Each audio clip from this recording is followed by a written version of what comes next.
All right, Coach, here we are, Johnson & Wales University. Listen, people don't watch these videos for me, but I gotta tell you something personal. A long time ago, a different life, I owned a restaurant in Columbus, Ohio. Johnson & Wales, I had chefs. Johnson & Wales was the place where you're gonna cut your, get your chops on how to be a chef. And here we are wrestling. Put those two together for me. It's blowing my mind. Yeah, when I first started, everyone said, how the heck are you guys going to build a wrestling program? Guys that are cycling weight and guys that are in the culinary field. But to be honest with you, I never really pushed culinary. If you wanted culinary and you wanted wrestling, that's kind of like, you're kind of crazy not to come to the school. But we were founded on business in 1914 by two women, Mrs. Johnson and Mrs. Wales. Okay. It was a secretarial business school. It's grown. We had a couple famous alums, Emeril Lagasse for culinary, BAM, and that guy put us on the map for culinary in the 70s. And we're off and running with the culinary arts. But truthfully, we've moved into food sciences, a lot of exercise science, a lot of different areas in the food space besides just culinary arts, So we have that going on. Plus we have criminal justice. We have a lot of majors, finance, marketing. We have a great marketing team. So at the end of the day, I don't really recruit for culinary. I would say out of the 45 guys on the team, maybe 3 are involved in culinary arts or some kind of nutrition. Everyone else is pretty much business, criminal justice, finance, accounting, exercise science. Okay, before we get into wrestling, since I brought it up and that's where we're at right now, what's the academia life like here? What's classroom sizes like? What are these kids? So we most class sizes are about 24 to 25 kids. Small class size is very intimate with, your professor's name. You won't have any big giant, as far as like these giant abnormal site classes with 100 kids, that's not us. But we're true block scheduling. So whatever you have on a Monday, you have on a Wednesday. Whatever you have on a Tuesday, you have on a Thursday. And we never have class on Fridays, ever. So you're never gonna have to worry about missing class for athletics, for wrestling. So we usually compete week to week. We don't have a lot of midweek stuff. It's usually, we compete on the weekends. So we're usually leaving Thursday night or Friday morning after practice. So we usually go Monday through Thursday and we practice Friday morning. So Monday through Thursday in the evening with a workout usually Friday morning. Keeps them honest because Thursday night's a pretty fun night around here. I bet it is. Okay, since you brought that up, what do we do for fun in Providence, Rhode Island? Yeah, it's a college town. You got Brown University's a mile away, Providence College, it's a couple miles away, Rhode Island College, which is a state school where I went. URI is about 40 minutes ride to the beach. You have Bryant, you have Salve, Roger Williams. There's a lot of great schools, and we have rich wrestling in this. For a small state, we have 4 programs in the state that offer wrestling, so it's thriving. But I would say most people, we're right in the heart of the city. Most of the other schools are all traveling to kind of hang out where we are at, right next to the AMP, right next to the mall, right next to the convention center. All right, let's talk wrestling, which is why I'm here. It is very, very rare. You founded this program. It's very rare that a head coach sticks around from founding till now. In fact, you're one of the most tenured coaches in the nation at this point, right? Yeah. I think Jay up at Harvard might have a couple of years on you. Yeah. I don't know if John Smith had a couple years on you, so now you're moving up the ladder. You're like top 5, right? Yeah, I got into it when I was really young. I wrestled for a historic program in state at Coventry High School, and they won the state 17 years in a row. And Coach Smith and Coach McGarren were legendary coaches, and I really didn't want to take over that program. I wanted my own gig so that they can't say, oh, you were only good because of X, Y, Z.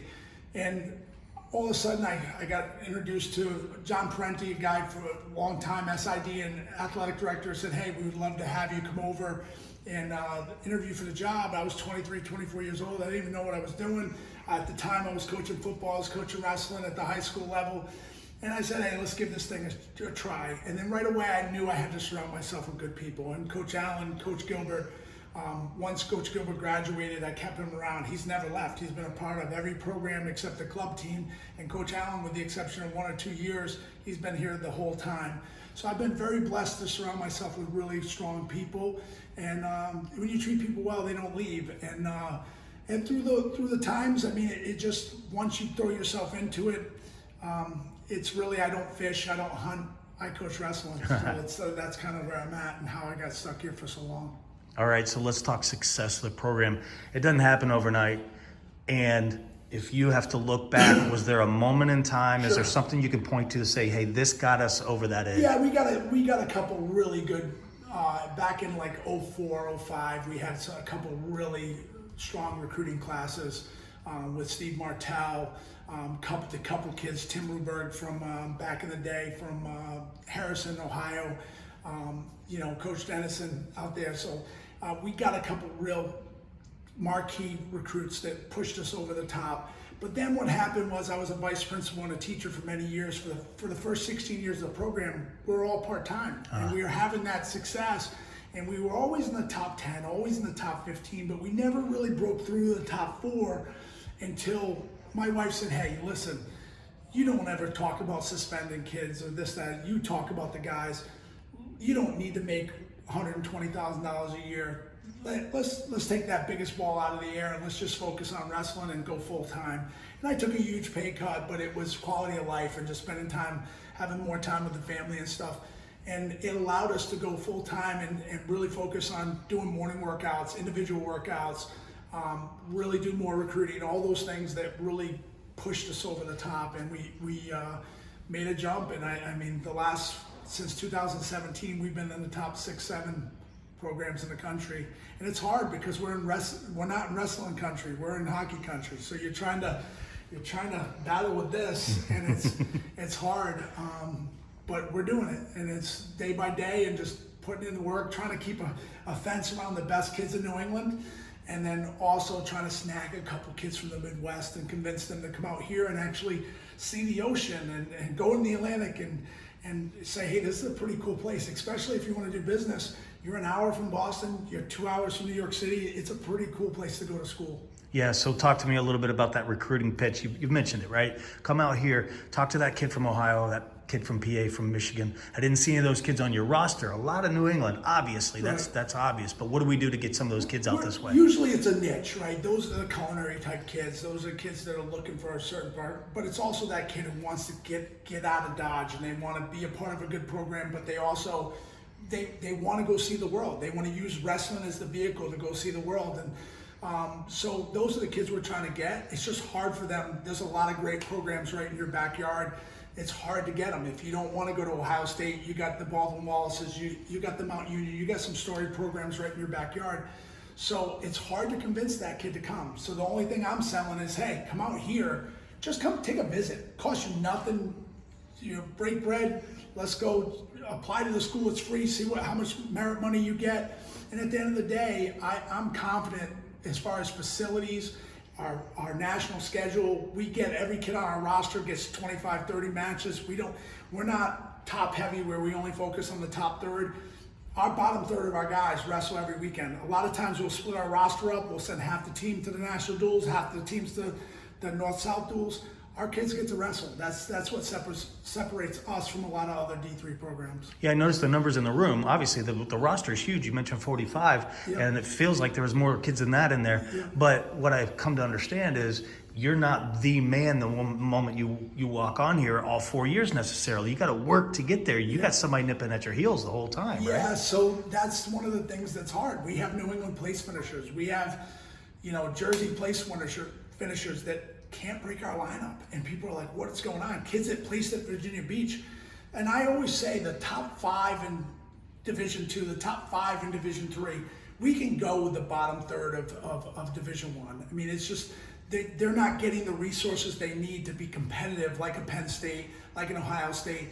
So those bottom third of the Division I programs that are not, quite frankly, they're not funded properly to compete. They're going into a knife fight with a butter knife, and Penn State's got a sword. So with us, then it comes down to if they don't have scholarship money, at the end of the day, we're right there. We're competitive with them with our merit packages. So the only thing they have on us is they have the D1 experience versus D3. The difference is we're one of the Power Fives of Division III, Yeah.